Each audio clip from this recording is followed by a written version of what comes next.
Hello everybody, welcome back to my channel. My name is Maureen O'Connor from Quilters Heaven in Northbrook, Illinois, and I am the Opinionated Quilter. Today's episode, number 86, is Fun with Panels. But before we get to that, let's get to my opinion. A new ruler was introduced at market, specifically made for fussy cutting.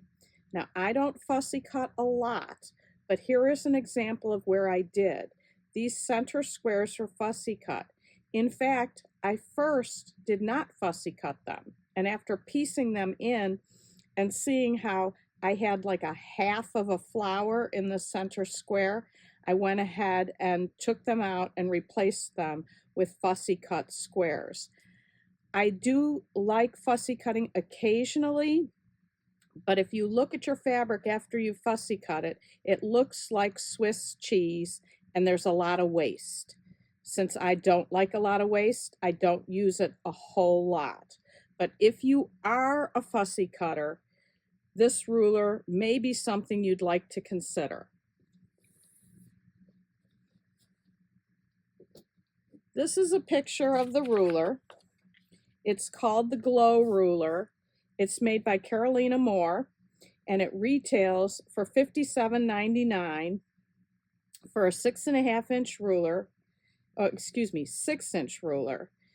And it's a little pricey.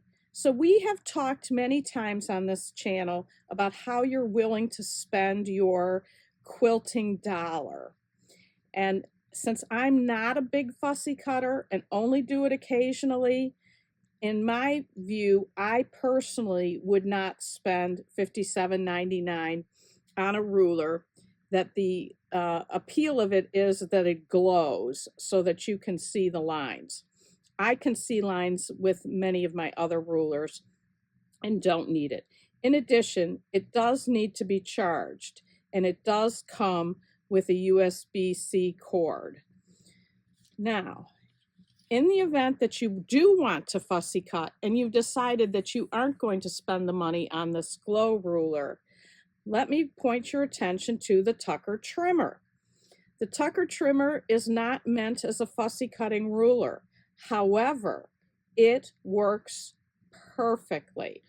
And why does it work?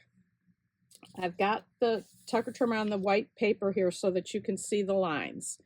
You've got a center diagonal line here, and then you have diagonal lines going this way that represent all the sizes. You've got whole numbers on one side, and you've got half numbers on the other side. And where these lines intersect is the center of the design. And these are the lines that you use when you're making quarter square triangles, when you're making hourglass blocks, so that when you trim it, the center of the hourglass is in the center of your block. Well, that works perfectly for fussy cutting. So let me show you an example. I've already done two here, two different sizes, but I'm going to do this flower right here. And I've decided to do it at 3 inches. So I look at my 3's numbers and put the diagonal where the 3 line meets the center diagonal line. So I put that right in the center of the star there. So now I'm just going to cut and cut. And then I do have to release it here so that I can flip it around. So now I flip it around, and these are the 2 sides I just cut.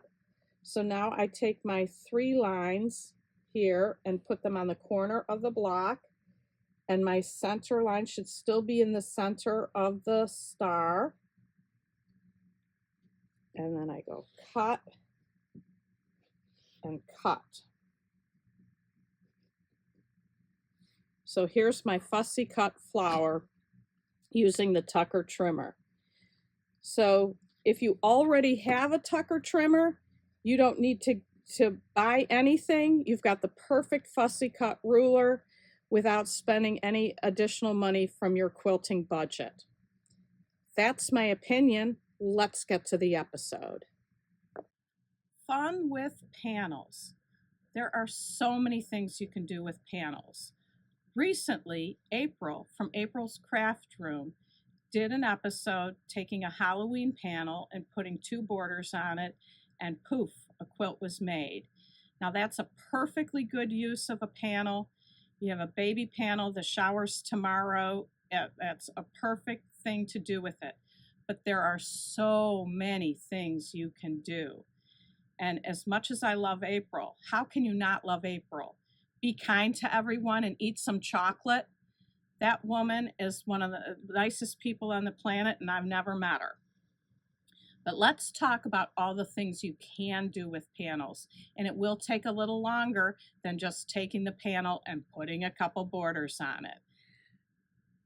Here behind me, I have this panel that we made into a quilt, and it's actually a book panel.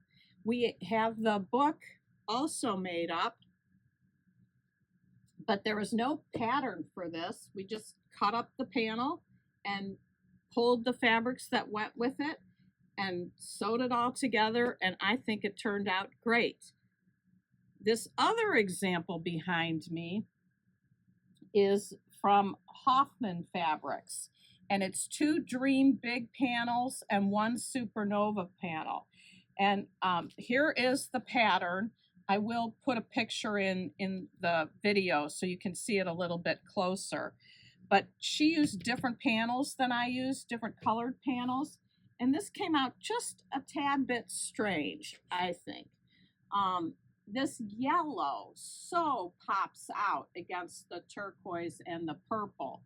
I do think that if you quilted the yellow part densely with some maybe pink or light purple thread, it would dull the yellow and it could look a little better. But it's an interesting thing. She just took the two Dream Big panels, cut them into squares, cut them into half square triangles, and left the position of where they are in the panel and melded the two Dream Big panels together and then put the Supernova panel around it. Now, these are just two examples. We have so many panel quilts that we've done. You've seen some of my animal ones that I've put square in a square and then put on point. And we have some that we just use the panel, but you can jazz it up by adding decorative stitches, doing some elaborate quilting in one panel. And you've seen this one before. It has prairie points on it.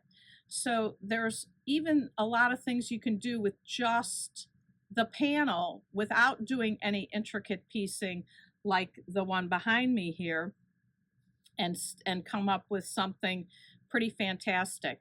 And when you do that, again, you're making it your own. You're not following anybody's pattern. You're putting onto that panel something that you like.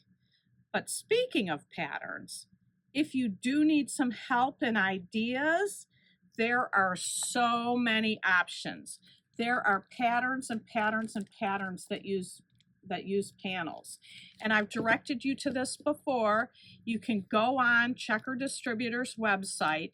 It's checkerdist.com.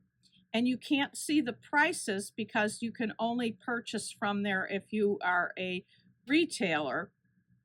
But you can see all the patterns they have available, and you can call your local quilt shop and ask them to order it for you if they don't carry it.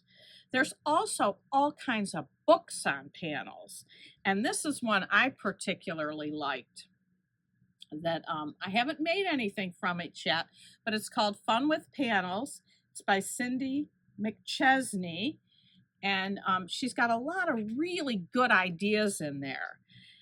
One other thing I want to point out to you is a man named Keith Woods. I'm going to try to add a link to some of his work. He has done some unbelievably cool quilts using panels. He started with using two panels and cutting them up and sewing them together.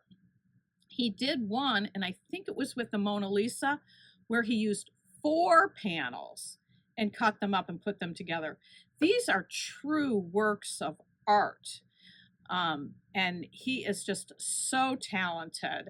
And I hope that I can get you to the links. I know he's on Facebook, and I've never got good at using Facebook.